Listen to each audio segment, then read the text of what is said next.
Welcome to the deep dive. Yeah. Today we're taking a really fascinating journey to the Caribbean island of Dominica. People often call it the Nature Isle. Right. And what's so compelling about it, this small nation, fewer than 72,000 people, Yeah. is that they have this unusually high number of residents living these remarkably long and, importantly, healthy lives. It's quite something.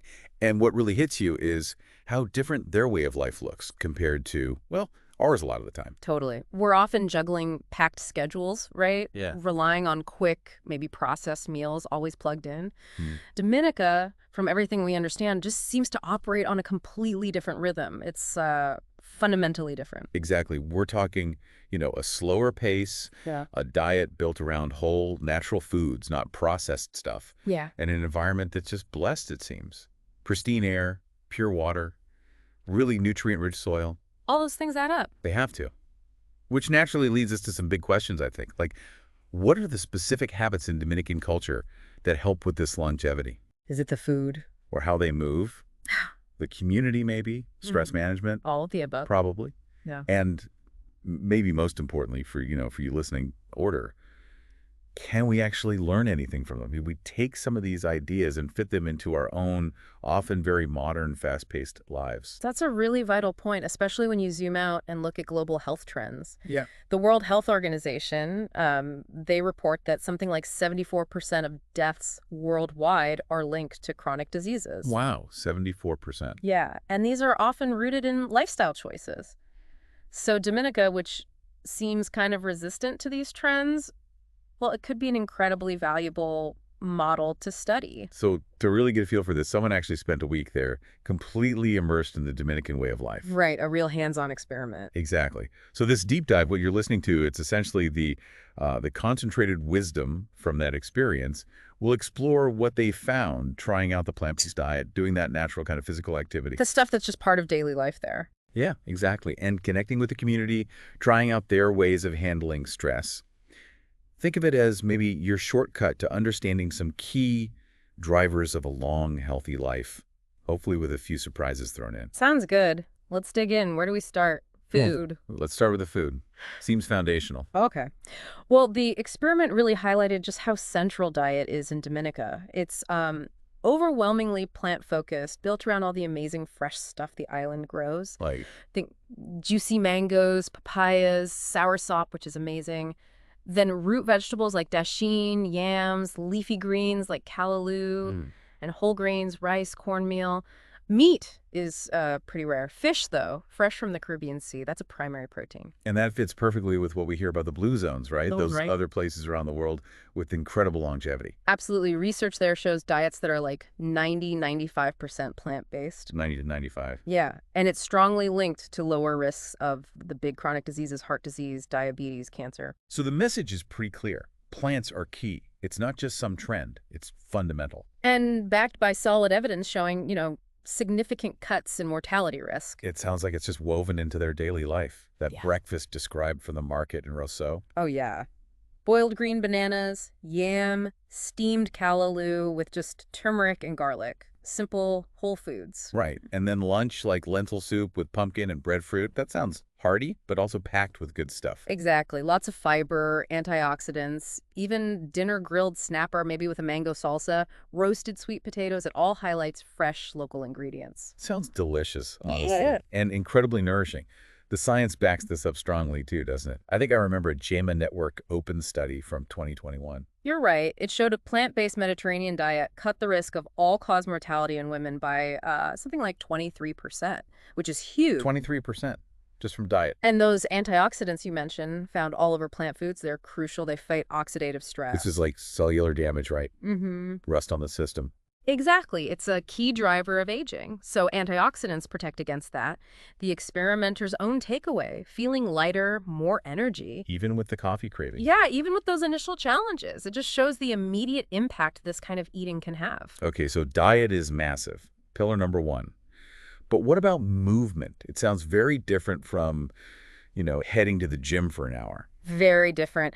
In Dominica, physical activity isn't really a separate thing you schedule. It's just naturally integrated into the day. How so? Well, Think about walking to the market, tending a garden, fishing, hiking those amazing trails they have. It's just part of life. Which again, sounds a lot like the blue zones, that idea of constant low-intensity movement throughout the day. Precisely. It benefits your heart, your mind, and it's sustainable. It's not about pushing to your absolute limit all the time. Didn't a Lancet study find that even just 11 minutes of moderate activity a day makes a difference, lowers mortality risk? So that's right, just 11 minutes. And given their lifestyle, they're probably getting way more than that without even thinking about it. Right.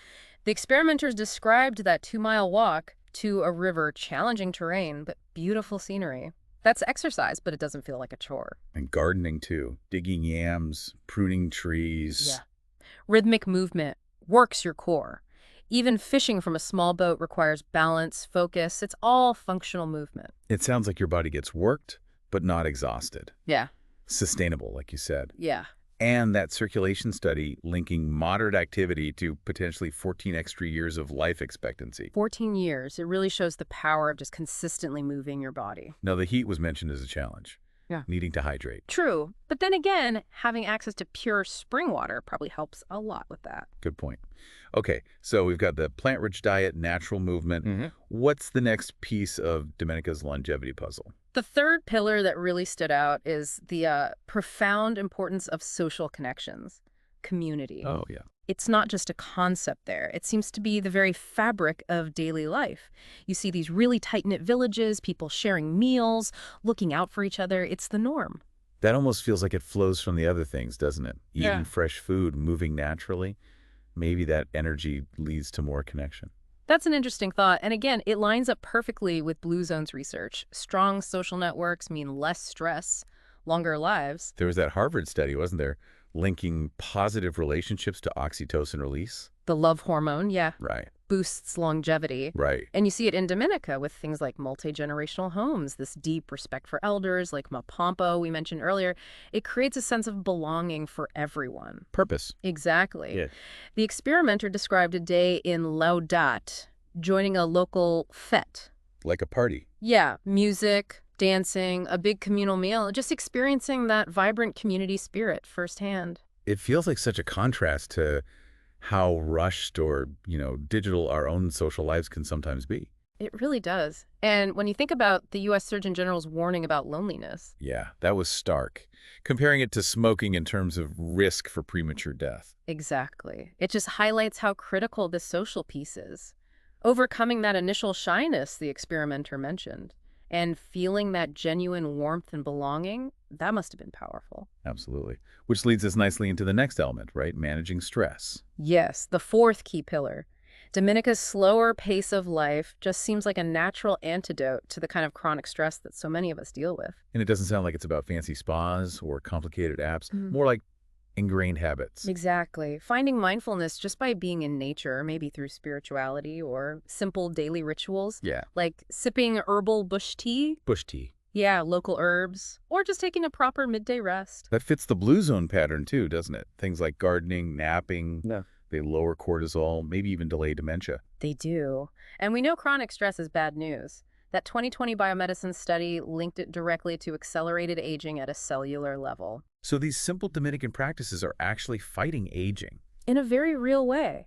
The experimenter described a hike to Trafalgar Falls as meditative, just listening to nature.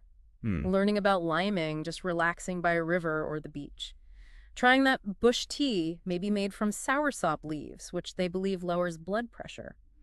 Even joining a community yoga session that involved storytelling. It points to a more present, less hurried way of being, focused. Yeah, that focus is interesting.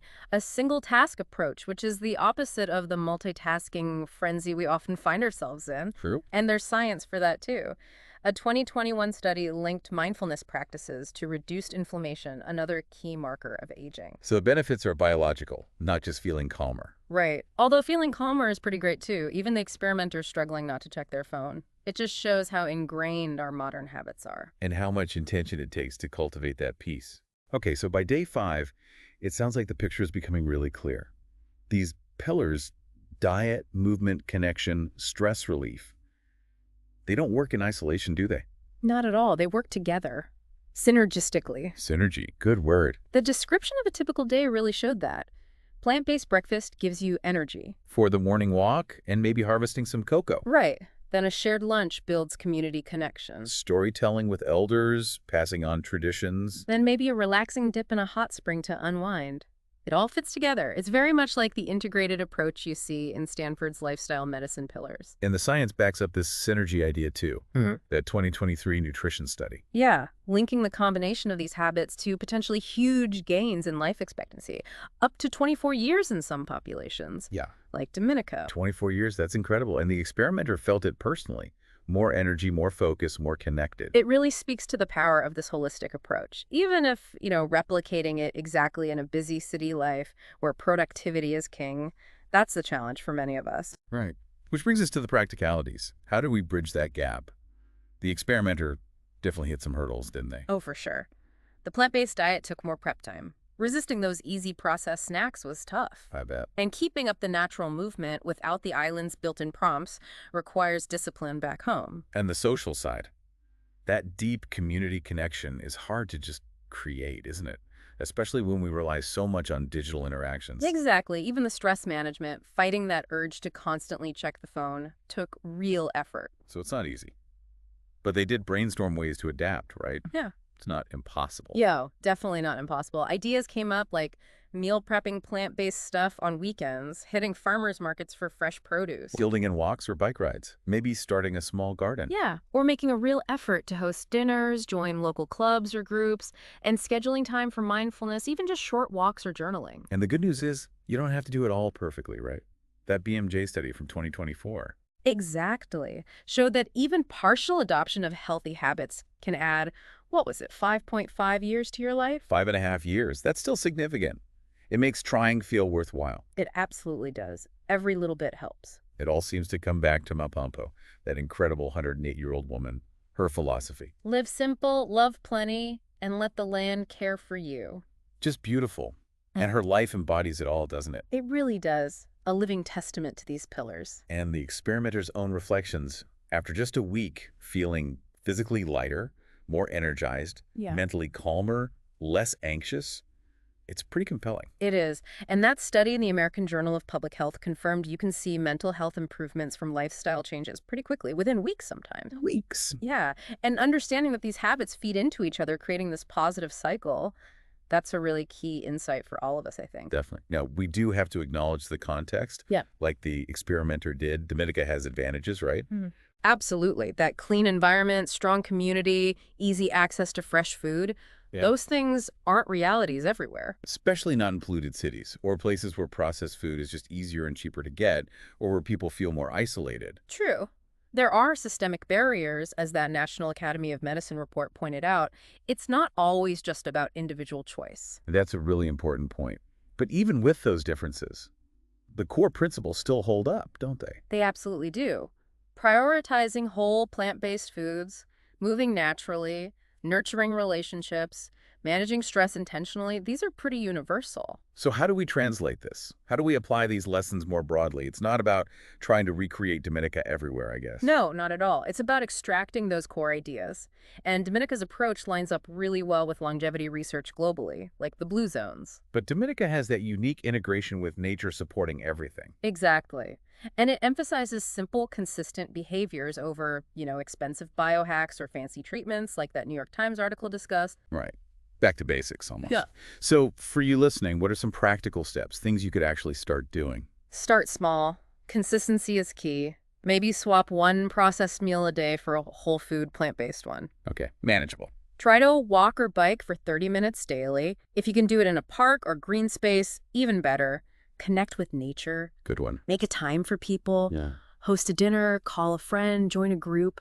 Nurture those connections. For sure. And find just 5 or 10 minutes for some kind of mindfulness. A short walk, deep breathing, journaling, whatever works for you. Remember that circulation study, even one healthy habit makes a difference in mortality risk. Just one. That's really encouraging. It is. And thinking bigger picture, are there things communities or governments could do? Policy changes. Oh, definitely. Things like subsidizing farmers markets to make fresh food more affordable and accessible. Yeah. Investing in walkable communities, parks, green spaces. Promoting community programs that combat isolation and build connections. So creating environments that support these healthy choices, kind of like Dominica's evolved naturally. Exactly. It takes intentional design and investment elsewhere, but it's possible. Groups like the Harvard Chan School are highlighting ways to do this. Okay, so wrapping this all up, if we had to distill the core message from Dominica's secrets to a long and healthy life, what would it be? I think it's the surprising power of simplicity and consistency. Longevity in Dominica isn't about complicated formulas or expensive trends. No magic bullet. No, it's about a set of basic, synergistic habits, rooted in nature, rooted in tradition. And these simple habits offer a real blueprint, not just for living longer, but for living better, more well-being, more joy. It really does challenge that idea that wellness has to be complex or costly. Dominica reminds us that the fundamentals are often the most powerful. Totally. And it sounds like committing to integrate these lessons, even just a little bit, one meal, one walk, one connection at a time, can genuinely make a difference. Precisely. It all adds up. So, a final thought for you listening. What aspect of Dominica's approach resonated most with you? Or maybe what surprised you the most? It's definitely given me a lot to think about. Thanks so much for taking this deep dive with us today.